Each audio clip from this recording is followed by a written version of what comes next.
Jangan lupa kepada sumpah lanat Najib Razak, dan sumpah lanat tersebut akan menurunkan bala kepada mereka yang memfitnah Datuk Seri Najib. Jika saya berdusta, maka laknat Allah Subhanahu wa taala atas diri saya, dan jika saya benar, maka mereka yang memfitnah saya dan tidak bertaubat akan dilaknat oleh Allah Subhanahu wa taala. Amin. Assalamualaikum warahmatullahi wabarakatuh.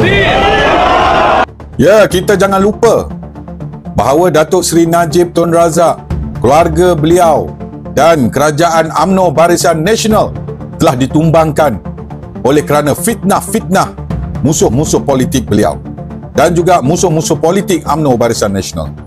Jadi kita perlu faham bahawa sumpah ini bukan main-main. Datuk Seri Najib bersumpah bahawa beliau tidak terlibat langsung dalam kes SRC ini. Dan juga beliau memohon supaya Allah Subhanahu Wa Taala menurunkan bala kepada mereka yang telah memfitnah beliau. Jadi kita lihat satu persatu mereka ini sedang diturunkan bala oleh Allah. Bayangkan seorang pemimpin yang begitu hebat dalam sebuah parti ini akhirnya disingkirkan oleh ahli partinya sendiri dan ditikam dan digasak dan dipotong oleh bukan setakat ahli, malahan pimpinan parti mereka sendiri.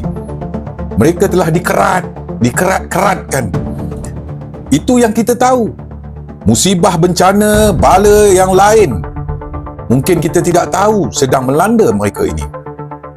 Dan jangan lupa, ya, Anwar Ibrahim juga sedang bermasalah besar sekarang ini, Perdana Menteri.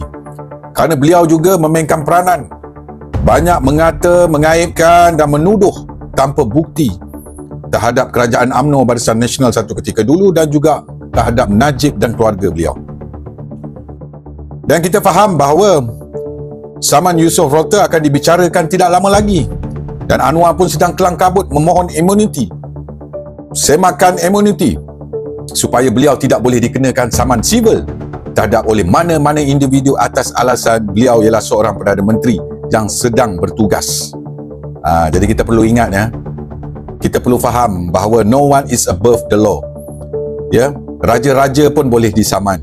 Ini kan Anwar Ibrahim. Ya, jadi kita tunggulah.